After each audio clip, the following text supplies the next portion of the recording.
Welcome to Object of the Game. I'm Maureen Kyle with my co-host and father, Chuck Kyle, who you may know coached St. Ignatius football for 40 years, coached track and field even longer than that, and has been my father for almost as long. Well, you don't have to say. Don't say I'm the not year. going to say. That's not your. Let's just say he coached track a lot longer than he was my that's father. good. But we wanted to do this show, The Object of the Game, because there are so many life lessons learned in sports. I am now a parent to 3 girls who are all playing sports, and we're trying to figure out how to parent through these crazy club experiences, rec experiences. What are they learning? And my dad, you always said that the field is a classroom. And I've loved that, we need to learn some life lessons through what we're playing, what we're putting our time and effort into. And I know that you've coached kids through major life lessons as you've gone throughout your career. That's right. And today we have John Telich, which I think gives us a very interesting view. Yeah. Because pro, high school, Yep. especially. I mean, he was always. We'll get to this. I mean, Yeah. I think this will be a Right. fun one, Right. Because he's seen it all. Yeah. He's seen some people and heard some people, and he's got some stories. I'm That's sure. you know what, and I wasn't not introducing John Telich, but I wanted to also talk about just there's sports that lead to certain careers, and I think John, yours was very obvious, becoming a sportscaster, and I know you've been there for all these major moments. Yes. But I also want to talk to you as we go throughout this show about your background, what led you to where you are, because that's what I think is fascinating is that these athletic experiences are such life lessons that you do end up having all sorts of traits like resiliency, teamwork, all of that. So we're going to talk to John. John, you have been a sportscaster in Cleveland almost as long as my dad's been coaching track and field and football, right? My gosh, I started in 1980, and I was 27 years of age when I got the job out of Buffalo, New York. That was my previous employment, 2 years at the CBS affiliate. I'm a Cleveland kid, Euclid High School, and that was my goal, to get to Cleveland and then to cover my teams, the teams of my youth. And I was able to do it for a few decades. Yeah. It was awesome. Euclid High School, Ashland Ashland, University, yes. Ohio, Yeah. really northern Ohio. Yeah. Correct. Was very much part of your life. I heard Very producer much. Pat over there go Eagles. That's Oh, right. there you go. Eagles. You got it, Pat. All right. there you go, Pat.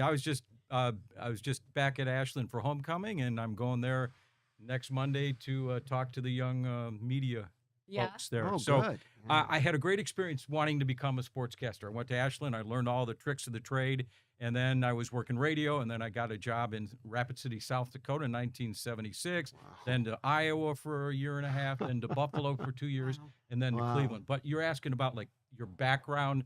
I played sports. I was a kid. You leave the house in the morning, not back until dinner time, and you played sports all day long, whether it was basketball at the park or playing baseball. We'd go up to East Cleveland and hoop it with some of the guys and come back down to Euclid, and that was our existence. And I played all the organized sports as a kid. I did have some physical limitations. I was dealing with a bad back when I was early in high school, but I got strong enough and played 1 year of football. So that was the athletic background, if you will, the structured thing. But all of my background in sports was just loving the games that I watched and saying, like Jimmy Donovan, I want to do those games or I want to cover those games. And that's what it led to sportscasting. Yeah. I do have to say, he's being humble now. I have it that you have competed in 100 triathlons. Wow. So he's saying, well, athlete. Yeah. 100 triathlons, okay? That's Wow. amazing. Wow, the training you do and everything. Well, it was, it's like goal setting too. It's, I got out of college. I'll have to admit, the last year and a half of college, I was smoking cigarettes. Stupid, bad habit. And so I said, I'm going to graduate. I'm quitting smoking one day, and the next day I'm going to start running. And I did. So I did marathons for about 8 or 9 years. Then I got into triathlons. And I did that for 25, almost 30 years. Now I do ultra marathons, which is people that have lost their minds. Yeah. Oh, completely- wow. So I'll run in 50-mile races, 100-mile my races. goodness. Whoa. through the woods and over the river and through the woods to Grandma's house we go. Wow. And so, in fact, I have one coming up on Saturday. It's a 50K. It's 31 miles. Wow. So, you know, it's seeing what I have. Yeah. You know, see Yeah. what I'm all about. You know, you want to see, can you get the most out of a player? Right. Can you get the most out of Yeah. one of your colleagues at Channel 3 or your colleagues? And that's what we're Yeah. trying to do. Yeah, and Yeah. you know how athletics. This is a great example for people. You know, you don't have to be a star track guy, but look what it has done for your life, 100%. right? Yep. I mean, the value of athletics. You don't have to be in the major leagues. No. You know, Right. but you're in the Can't hit a curve anyway, Chuck. Yeah, you can. Yeah, I couldn't throw one either, so Yeah. that Right. ended with anything. That's why I became a track coach. All right, anyway, but just the idea that it can stay with you, you know, Yeah. a long time, not just vicariously watching a football game, but also just having that interest in yearning to do that physically. That's amazing that you're doing that. I'd love to Wow. do it, and I could also remember like the early stage of the new Browns starting in '99. A few of the guys on the team knew that I competed in Mhm. these things, and they would always chide me and say, "What do you think, Iron Man?" You know? Oh. Ah. Whoa. Yeah. And I would say, I do this because I want to see what I'm made of. And it also gives me an idea of what it's like to prepare for an athletic competition so that when I interview you, Mhm. whomever it is, I have a sense that knowing you put in so much of a commitment, whereas I did as well, and I can be on not the same level, but a level that can at least understand what it is you go through. And I Mhm. respect what they do Mhm. as athletes. I would never get on the air, never did in all those years, and like denigrate them, and just not Yeah, right, not my right. cup of tea. Right. Judge, thousands of young boys would love to be nicknamed Iron Man. I just want you to know. Thousands. Wow. Well, look, we have a lot to talk about. Not only the Ironmans, but you've seen a ton in sports. But you just brought up a name that I think is on the minds of everybody in not just Northeast Ohio, but a lot of Ohioans, Sure. people that anybody who cares about the Browns and Northeast Ohio sports. Jim Donovan. We've actually lost a couple of sportscasters recently. So we want to talk about that because we know that that's where your hearts are. And so after the break, we've all known Jim Donovan for years and years and years. We're going to be talking about Jim and Dan Coughlin, another colleague that we have known for a long time, and the impact that they've had on sports and the way you've watched sports. So we'll be right back.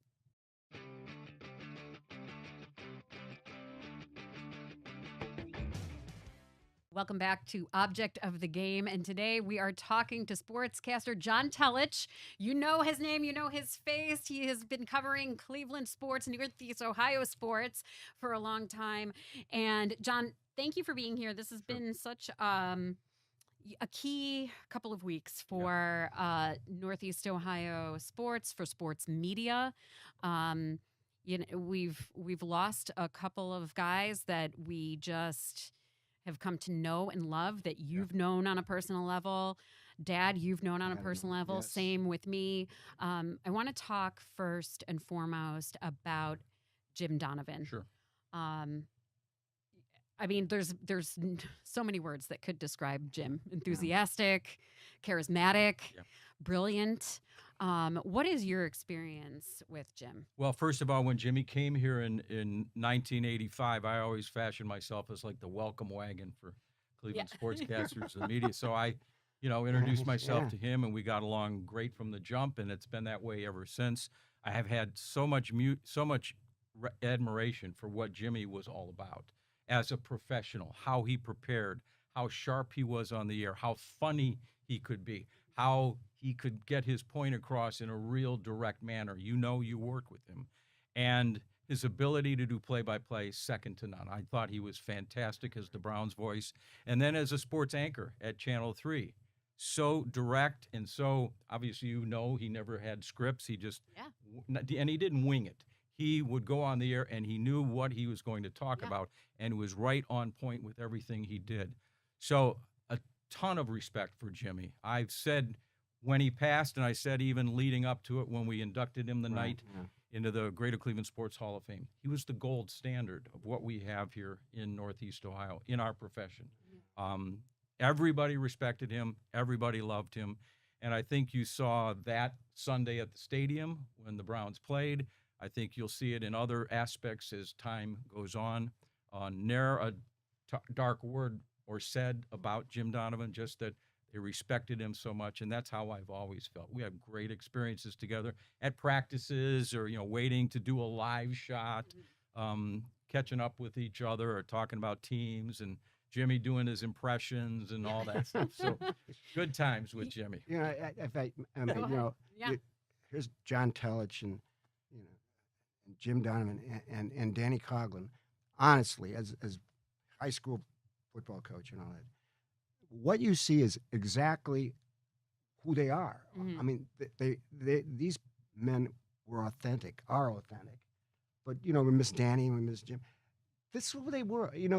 Whether the microphone was there or it was put away, that's who they were, and you appreciate them being authentic, right? That there's no silliness going on. I mean, they're talking to you like you. Well, if the microphone was there or not, you'd still be having this conversation. We got to do something that we wanted to do as kids. We wanted to be around sports. We wanted to report on sports and go to games. And Jimmy and I would joke, they're paying us to do this. We would say that often. And so we got a chance to do that. And gosh, how could you not go to each practice or each game with a sense of wonderment and what's going to happen today? And there's Jimmy in the booth. What's going to happen? Right. He's the man that kind of was our conscience. If the Browns stunk, he said it. If the Browns had a great play, he said it. He was, you said the word before, authentic. Yeah. And you guys have known him personally, and I mean, I have too for a long time. What are some of those things that you think people don't realize about Jim? And then we're going to talk about Dan Coughlin too, because that guy, hilarious. He was so funny. I mean, the last time I saw him, he was cracking jokes. Oh yeah. And we're gonna miss him too. But what is it about Jim that you think that maybe just the general public never really knew? As a coach, okay, I can do that. Their job is reporting and giving the audience the news to help the audience picture. You only have how much time, right? But picture what happened, right? They're not the therapists that are analyzing who did this and who did this wrong, and they were able to paint. The reporters can paint a picture of what's going on with that team or what happened at that game, and that's a special gift to be able to do that. And here's the perfect example of it, really. I mean, and to me, one question she was asking me before was just, how does a relationship grow? I'm a high school guy. Yeah. I got a bunch of kids running around.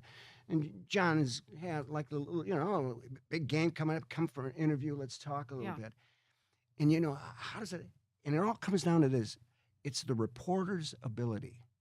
I mean this. It's the reporter's ability to make that happen. Mm-hmm. I mean, you could get a lot of just, go ahead, what do you think? And not even, just nothing to get the conversations going. It's that ability of people like John and Jim and Dan that could just make you talk and get into it. Yeah. And that's a special gift. That really is. That is a gift. Yeah. Well, I absolutely enjoyed doing it. And so I think coming from a position of you're a journalist, you're there to cover a story. The story is this epic high school football game. It's the Browns with a chance to, go to the Super Bowl. It's the AFC Championship game. And sometimes it doesn't end the way you want it to end. And I can recall many instances where it didn't. Obviously some of the epic instances in sports that have their own nicknames here in Northeast Ohio. Right. But I always had the opportunity to be front row seat with so many of these huge events. And I couldn't dictate that the Cleveland team wins, but I would experience it. And I had that firsthand knowledge of what was going on at the time. And so I just tried to be as present in the moment. A lot of times in sports, we get caught up in what might happen and what happened years ago. And right now, paradise is where you are, man. Right. So let's enjoy the moment. Is right now. This is it right now. Right. This is my paradise. I'm talking to two people that I really enjoyed being with, that have outstanding personalities and mean a lot in this city. What more could you ask for? Dan Coughlin. I do want to talk about Dan. Sure, Dan. Fox 8 for years and years and These years. two guys, oh my You guys God. must have Come on. had just Friday the night best time. touchdown. Oh my gosh. Friday night touchdown. Come We- on. No, I'm sorry. Channel 3, great.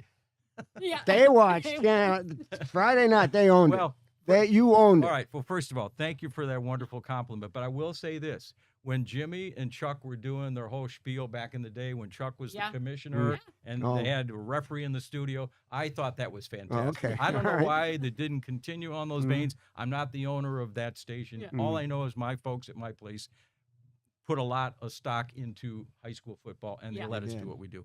We have a Mhm. blast with it. Uh-huh. And with Danny Coughlin in the equation every week, he's out there at the games. He loved it. Yeah. You knew he wanted St. Ed's to Well, win, of course. Yeah. And I Yeah. think if I was at a Euclid mentor game, you'd know that I would want Euclid to beat the Mm. Cards, but we're still there to cover the Yeah. games Right. and have right. fun with it. Yeah. Right. And we get a chance to do that. Yeah. We're Yeah. doing it this week. We're Yeah. doing it in 2 nights from Yeah. now. Yeah. It's awesome. He covered the Ignatius Eds game this year. and Yes, he did. wins. That was 2 days before Danny passed. Yeah. And Yeah.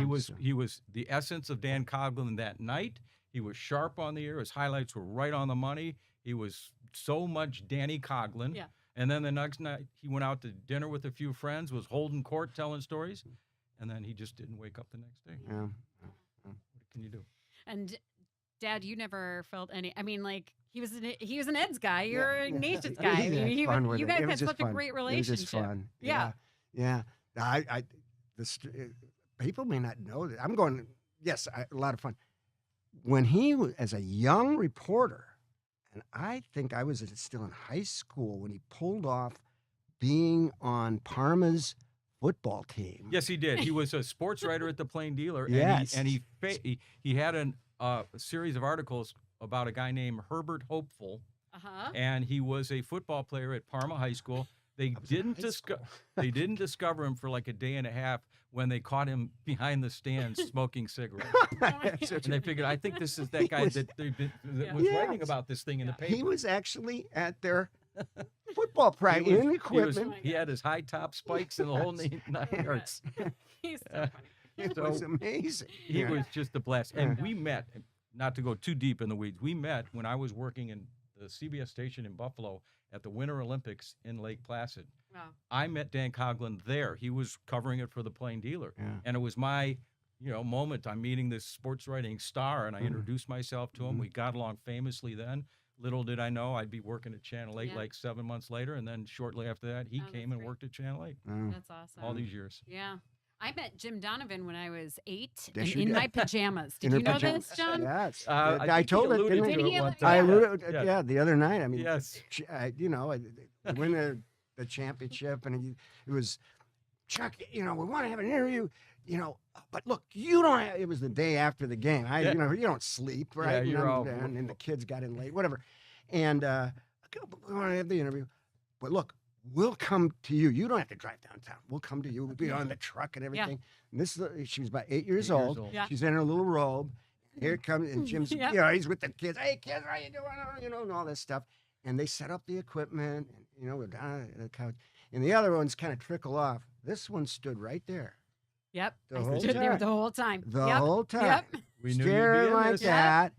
And I give Jim Donovan credit that sparked, I think. Yeah. her I was like, interest. this is so cool. You guys get to just talk to people. Like, you get to talk to people and it goes on TV. This is Yeah, amazing. this is how it works. And so then I started at Channel 3, and I didn't want to ever, I don't ever want to be the person who's like, I grew up watching you and make somebody feel old or anything. So I never really mentioned it to him. But then I found out that he was going around going, hey, I saw Kyle in her pajamas when she was like 8. And then I was like, oh, okay. we're Okay, talking you about remember that, huh? but the one thing before we I know we have to take a break, but Yeah. the one thing I loved about Jim, and I think that you guys would know this, and I don't know if the general public knows this, I will miss so much how he started every conversation, and this was even just months ago for us. I did a show with him, and he would start every conversation with, hey, let me ask you a question. And then he'd go into it. Hey, Mhm. let me ask you a question. And it was even just a couple months ago. hey, let me ask you a question. How's your dad? You know, and it's just like, but That's he how would we did. start every conversation. Yep. That's when you knew it was you're gonna start some sort of, Well, good conversation. The with great him. ones want to know what's going on. So let me Yeah. ask you a question. Let me ask you a question. Right. That's how I'd start. Right. Let me ask you a question. Yeah. All right. Well, we are going to talk more about all the great moments that John Telich has seen in Cleveland sports over the years. We're going to talk about how he got into this and all the good stories when we come back.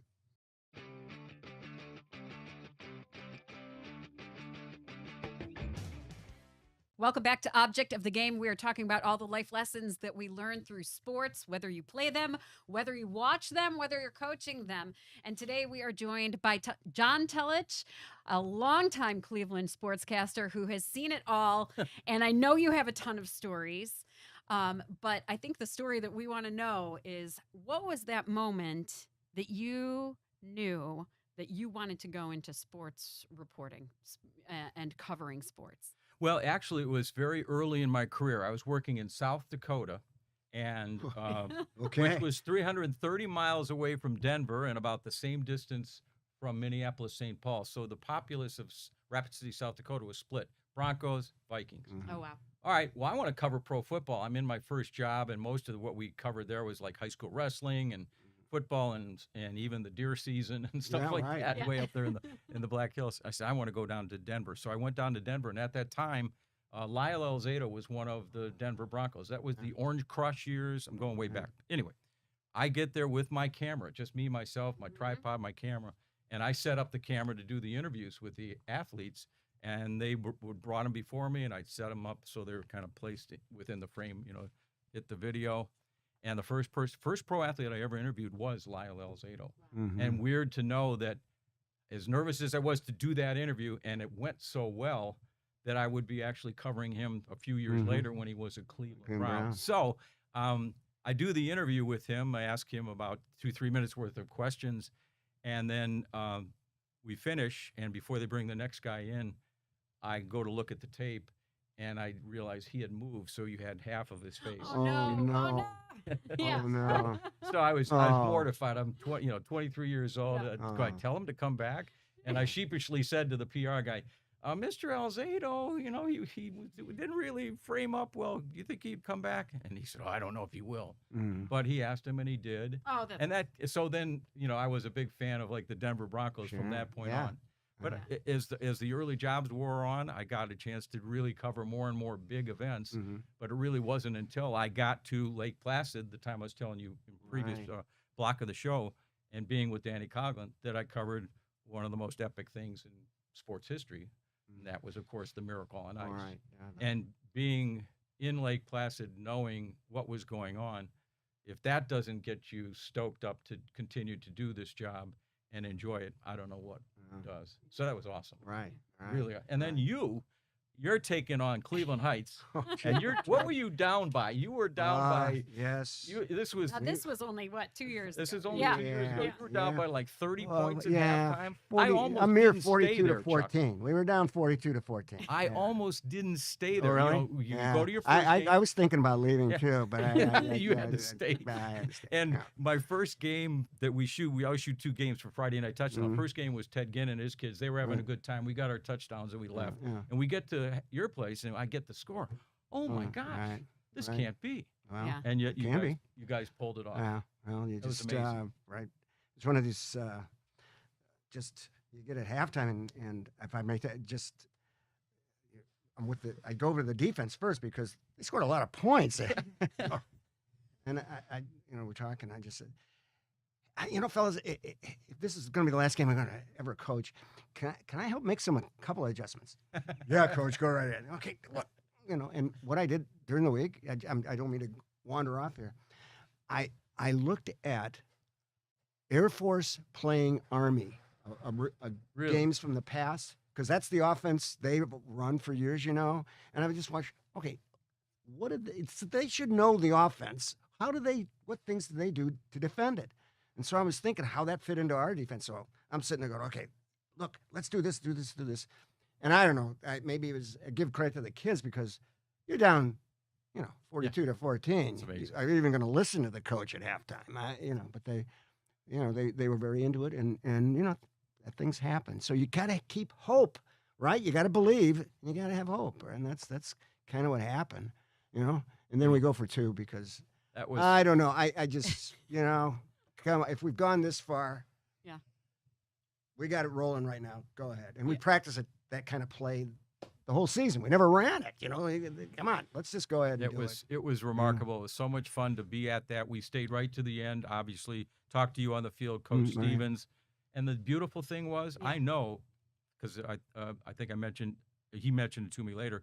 He was asking you if he could come to your practice Right. next week, Right. so that he could learn some things. His Right. season's over, Right. right? Right. Because you beat him, you ended his Yeah, season. right. But he wanted to come to Yeah, your he's a practice. good to man. kind of- He's a and really I thought good guy. that's class, but that's what you see. He's doing great things with He is. those the youth groups there and his team. Yeah, he's a great man. One of my favorite people. That was such a great comeback Yeah. game. I mean, that's like, and everybody talked about it, 42-14 at the half, and then Yep. the final score was 50-49. 50-48 or 48, 50-48. 48. Yeah. Yeah, that's right, because you won by 2. And just the emotion in sports, like the comeback stories. Sure. You have probably seen a ton of comebacks like that, or like those type of epic climbs. I can frame for you 2 of the most epic games in Browns history that happened within 2 weeks, within a week of each other. Mhm. That was double overtime against the Jets in the playoff year. Then the next week, that was the drive. Right. So they they were down by 10 with 5 minutes to go, whatever. They came back, forced overtime. They win it in double overtime. I don't know how they did it, but Bernie and the guys did. Mhm. And then the euphoria of Cleveland getting ready to play Denver. They come here, and the drive that Denver pulled off John Elway, which took Cleveland fans all the way down. Right. That happens in sports. 1995, the euphoria of being in the World Series. And then a short few weeks later, the Browns are being announced they're leaving town. Mhm. What? So this is what we deal with. How's a reporter? I mean, to It handle was that, crazy. talk about ebb and flow of Yeah, situations. Yeah, I could write a book on that. Oh, whole that's just craziness. episode. Craziness. I mean, that has to be. I brought up the emotion in sports because I think that's what ties everybody to the love of not just one sport, but you get to see all of the emotions in almost every sport, and you see the highlights all the time.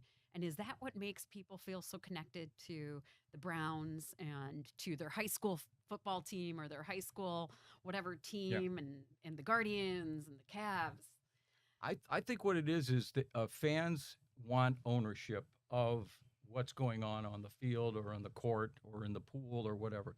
They want to feel a part of it. And so they can celebrate. And then when things aren't going well, they certainly can let their voices be known. That's their right.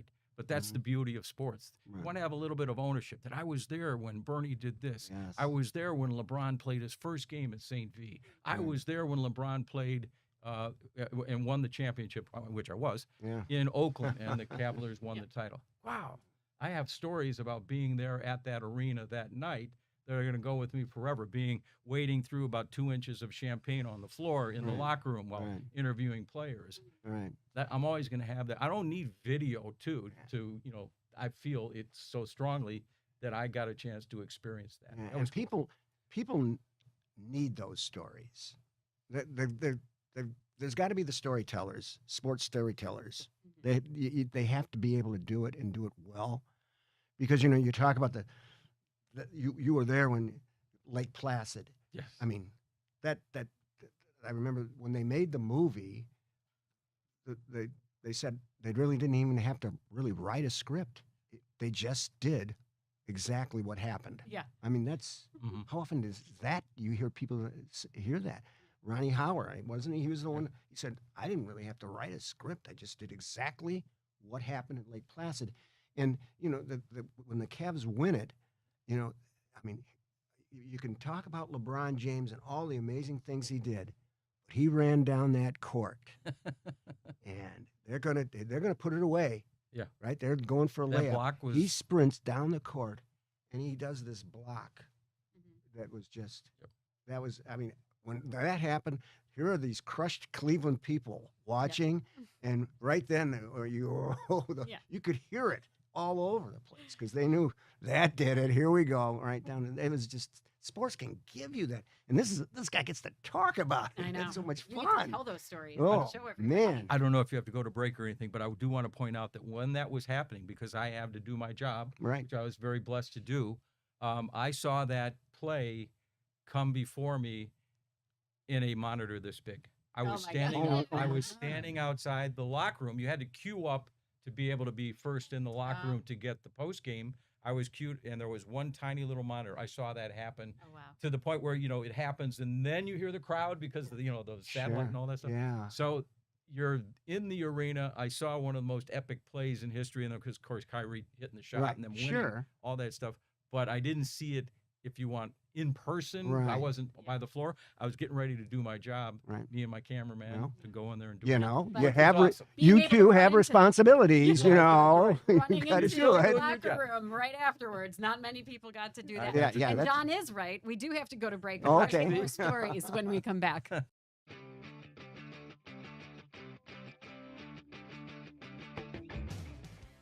Welcome back to Object of the Game. There's nothing better than a great sports story. And the man who gets to tell some of those stories, John Telich, is with us today. And John, I do want to ask, like, we've been talking about some of the great games that you've seen, some of the great sports moments, but here on this show, we're also talking about the life lessons that it teaches people and how that's translated into how you operate in life and in business. Whether it's you and your Ironman days or you're, playing youth sports or watching sports, is there a lesson that you think, a story that you think really summarizes, a life lesson that that you think people should learn? Well, let me tell you about Zydrunas Ilgauskas. Z. When Z was young in his career with the Cavs, he'd already scored a lot of points and made a lot of money. They signed him to a big deal, and he had all those problems with his feet. So the life lesson here is the perseverance thing. It's one of the words you sent me. Right. 100%. Yes. He really could have taken the money and run. He really could have. But he sought out alternate ways to have surgery, to come back painstakingly. And I remember him being on the set with Tony Rizzo and myself at Channel 8 one night, and you could just see the pain in his face, how he was dealing with it. And he persevered to the point where he came back and became one of the all-time great Cavaliers, and of course had those years with LeBron. So perseverance. That's a beautiful thing. That's all right. one way. See, I sent one to him. You did. All right. Here's Yeah. another one. How about courage? Oh, Jimmy Donovan. Jimmy Donovan fought his cancer, didn't want any fanfare, did it for so many years, never talked about it. I never asked him about it. I just knew it was something in his life that he was dealing with, and I respected him to not, want to go there. And yet he went on the air every night that he could, and he gave you that 100% effort. That's courage, and that's toughness, and perseverance is. Here's another one, and then I'll let you guys take the show back over since I'm. No, you're rolling. Perseverance would be or competition. Mark Price was traded to the Cavaliers. He was drafted by Dallas and traded to the Cavaliers. And then when he came to Cleveland, he played his first year, did pretty good, but they drafted Kevin Johnson early in the next year. So you just assume the high draft pick's going to Kevin and Mark, which it doesn't happen anymore. I got to be at every practice for the whole practice. It doesn't happen these days. They only get 10 minutes while they're shooting free throws at the end. But myself, Bill Livingston, all the beat writers or whatever, we could watch those guys go at it. And Mark had a great second year to the point where Wayne Embry made a great decision. Let's trade Kevin. He traded for Larry Nance and traded Kevin Johnson away to the Suns. And so the perseverance that was shown, the courage and the determination of Mark Price kept him as a Cleveland Cavalier as one of our all-time greats. And his banner is up there in the rafters because he fought his butt off and he was determined to still be a viable NBA player. So a lot of lessons that you can to see that on the level you're talking about, the professional athletes, the high school kid or grade school, they're just doing it for fun, right? But when sharing those stories, those kids have to. You should come into English class. They don't want to hear about the indirect object anymore. They want to hear about those stories. Well, I thought you early in your coaching career, you allowed me to come to one of his classes. I did. And I we did a forgot piece on it, and you're teaching Chaucer, and all Yeah. that stuff's way I over my head. did. And yet all I could think of was, this guy's a gifted teacher. No wonder he's a good football coach, because coaching is teaching. And that's what you did.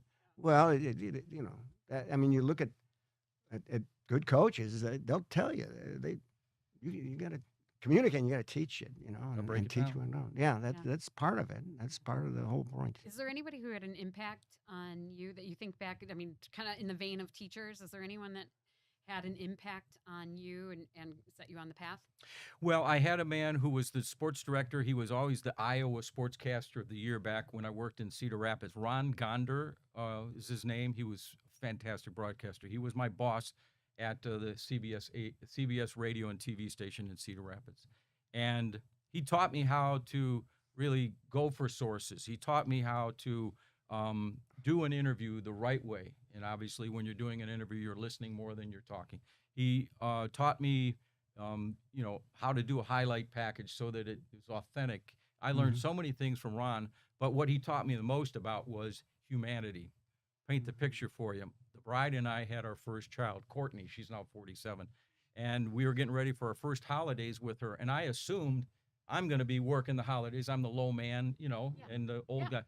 Ron Gonder said, this is your first Christmas, your first Thanksgiving with Courtney, and I'm working the holidays so you can be home. And I learned so much from that man about all those qualities, but most of all, how to be, you know, compassionate towards others. It sticks with me to this day, all these years later.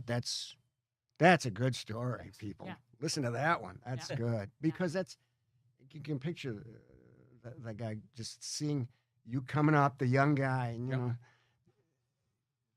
It's a battle when you're the young guy going up. It's a battle. I mean, you're afraid to not show up, or you're late or something like that. Yeah. You witnessed that too. Also, in our business, it's the, you know, you think the next kid is coming to take your job. Yeah, Right, You know, right. and so A you're, lot of you know, he competition. never had any sense of that. He was like, I want to make this guy. So I've always had that feeling in my heart. When you're on a team, lift up the team. It lifts you up as well. Yeah. And if you're on a team and you're thinking too much about you, your team's usually not going to be successful. Right. You know, when you're a coach, there's a lot of labels on you, and one of them is mentor. A mentor is what you just described is a mentor. Yes, he was. He was, you know, you could say boss, you could say whatever. Yeah. But he was a mentor. Yes. To you, which kind of guides you, and that person cared about mentoring you. That was the beauty of it, right? I mean, that you could tell people, you can tell when people care, that they want to make sure you have you needed that 100%. time, and you're, you know, those are good people. Yeah. We need more of those, you know? do. We need more of those. Yeah. Well, when we come back, we are going to talk about somebody else who had a big impact on thousands of young men. We are remembering a coach from St. Ignatius, Nick Restifo. That's the last time we were all together. It's important to talk about how doing what you love can impact so many others. So we'll be right back with that.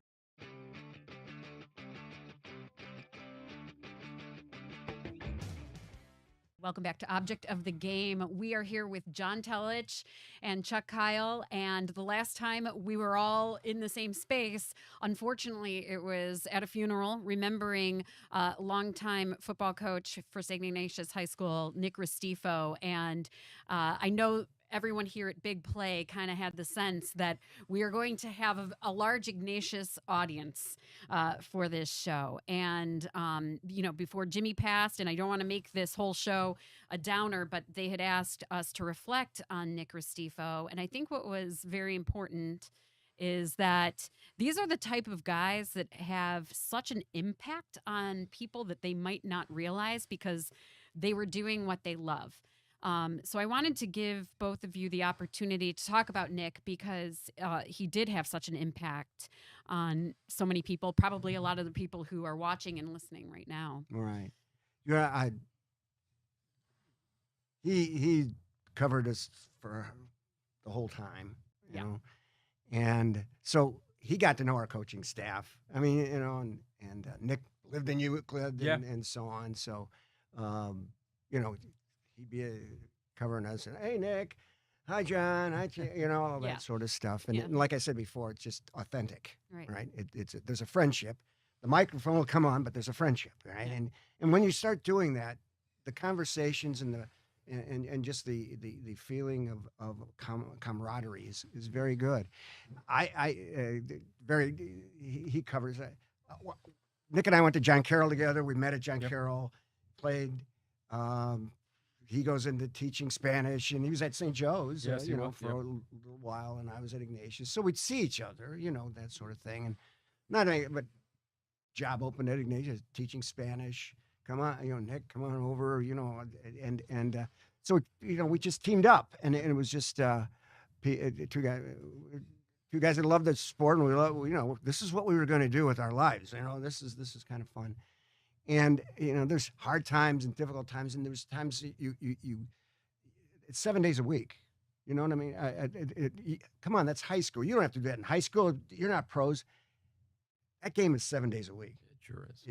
It's very complex. It's just not big guys smacking into each other. I mean, just all the things that are going on there, and the ball is shaped in a weird way, so it bounces crazy. You covered more of those than anything. Yeah. And through it all, there's got to be working with your good friends, and that's what I always thought it was. And I know Nick would be saying that too, And you cover us, it's fun. Hey, John, how you doing? And that's the way it should be. And well, the cool thing with Nick and with you, the dynamic that you guys had was you guys were so, I wouldn't say far ahead, but you guys were so precise in how you ran the team and how that offense flowed and how you were able to put multiple concepts in the minds of these kids, and they effectively went out there and did it. That was the most impressive thing. And I think if I was a opposing defensive coordinator, I'd be sweating all week long, worrying about what to do to take care of the St. Ignatius offense. And, Nick was just a real down-to-earth guy, didn't think he was bigger than anybody else, incredibly humane and compassionate towards others. How could you not love a guy like that? And I think we saw it, a couple of Fridays ago or a Friday and a half ago when, the service was for him. So much as it's less than a week ago. Yeah. So much has happened since he passed and his service. So may he rest in peace. What a wonderful man he was. Yeah. It's even Mo, even your mom's going, I can't believe we're not, we're not going to talk to Nick or something this week, or do something, because I retired, but we still got together, Sure. But anyway, he the young men benefited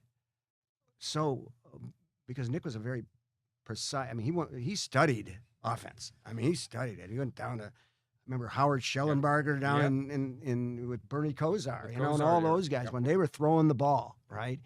In Cleveland area, when we were just these young, I was a young head coach, it was still kind of Woody Hayes type of, you got to do this because, and you'd hear, well, you can't really throw the ball a whole lot in Cleveland because of the weather and the mud, and you'd hear all those stories, and we're sitting there going, okay, so we're gonna, I don't know if we can line up just head to head and go like this to St. Joe's and all these teams. Maybe we can throw over their heads a little bit. So go down there and talk to Howard Schellenberger, Nick, and let's see what we can do. And he came back, and we just sat there, and the offense thus came to being. Okay. Well, you had some real good quarterbacks, but I think also the fact that the system was so precise, I think you helped develop them to be as good as they were. And we had, it was great coaching. Gets back to the coaching. We have two of our quarterbacks are coaching in the NFL. Tom Art, Dave Ragone. They're quarterback coaches, offensive, whatever.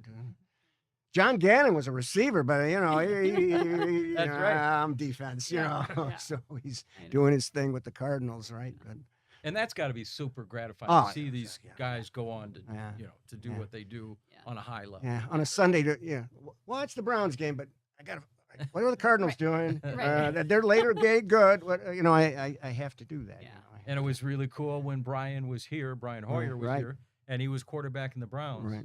It's just that he happened to be here at the point in time when there was this little crazy guy coming out of college that, Yeah. the, owner, Right. that the owners would rather see play. Right. Yeah. Yeah, That was that's- crazy. Yeah. Yeah. Well, But it was a That's- testament to, you know, uh, Nick was doing what he loved, Yep. and it just had such an impact. We're all sitting here doing what we love, and Right. who knows how it's going to have an Right. impact on some people. John, are you aware of the quote? Well, Yeah. I know this man's got a million in his head. Yeah. Yeah. It's a Shakespeare quote that Coach Chuck Kyle is known for, if you had him as Mr. Kyle at St. Ignatius. So when we come back, we're going to get today's quote.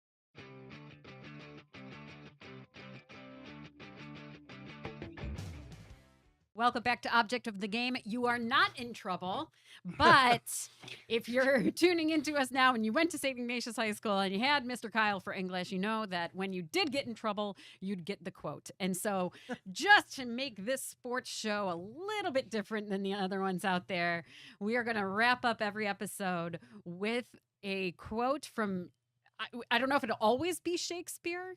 Oh, But- why not? Let's go Okay, I ahead. mean, it can be a Shakespearean He, quote.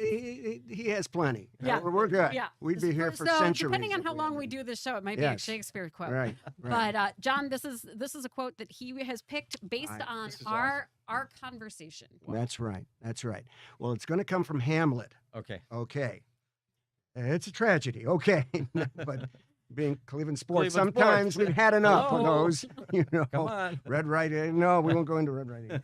Anyway, okay. So this is Act 1, Scene 3, and actually by the character Polonius, who's just, he's a strange guy, to be honest.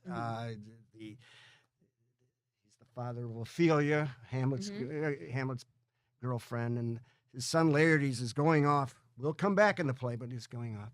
And he's giving him advice, but strangely enough, Shakespeare gives him several really pretty good quotes. And I'm thinking of John, and I like this one. Ready? All right. This above all, to thine own self be true. I've known this guy for a long time. And what strikes me always, John Telich is authentic. He covers you, and he does it right. And it's not ready. The movie Anchorman really messes up your occupation. You know that? I'm sitting there going, because that is such a spoof Yeah, it is. on Is it not stuff? being authentic, right? It's Hey, this Who phony. doesn't love Will Ferrell? Yeah, I mean, Right, oh, right. Will Ferrell, Yeah. come on. Yeah. But it's this spoof on Yeah, It how really is. phony, you know, Right. it could be, it could. right? Yeah, It could be. yeah. There's been But- moments. Yeah. John he would be so, in covering you, it was sincere. Yeah. He loved being at the game. Loved He it. enjoyed the game. And it's an authentic sort of conversation you'd have, and the thrill of victory, the agony of defeat, you know, and he Mhm. he got he You could didn't have many of sense those defeats, buddy. that. We had some, certainly. But I picture that quote, because that's a pretty famous quote, actually. is. It really is. But the idea, to thine own self be true, that's that Yeah. guy right there. Very Yeah. It kind. really is. Yeah, Loved it. I agree. Loved it. I Thank you. agree. Thank you Yes. so much. You've always excelled at everything you've done, and Mm-hmm. I think that also wraps up with what we were talking about with, Jim and Yeah. Dan and Right. Nick, just doing what you love authentically, and success will follow too. So, yeah. John, it's been great. Thank you. This is fun. Great. It's A little be different here with- interview than To we be here with usually the do. father and daughter, this is really been a treat. Thanks so much. Oh yeah. I- Normally we don't talk about this kind of stuff at the dinner table. No, It's like, no. hey Dad, can Yeah, you yeah, pick babysit? up. Can you Wasn't pick that up the the- best way though? It Yeah. was the best way. You Yeah. kind of Yeah. kept it out of the house. Yeah. Right. Yeah. I know. I get him out of the house. My mom can do whatever. All And, right, she and is I- actually. And we Mm. keep him busy. yeah. But yeah, Yeah. it's been great being with Yes, you. John. Always Thank good you being so with much. you. Yes. Thank you, Yeah. Chuck. And thanks to all of you for joining us here on the Object of the Game. Follow Big Play Sports Network so that you can catch all of the episodes. We'll see you next time.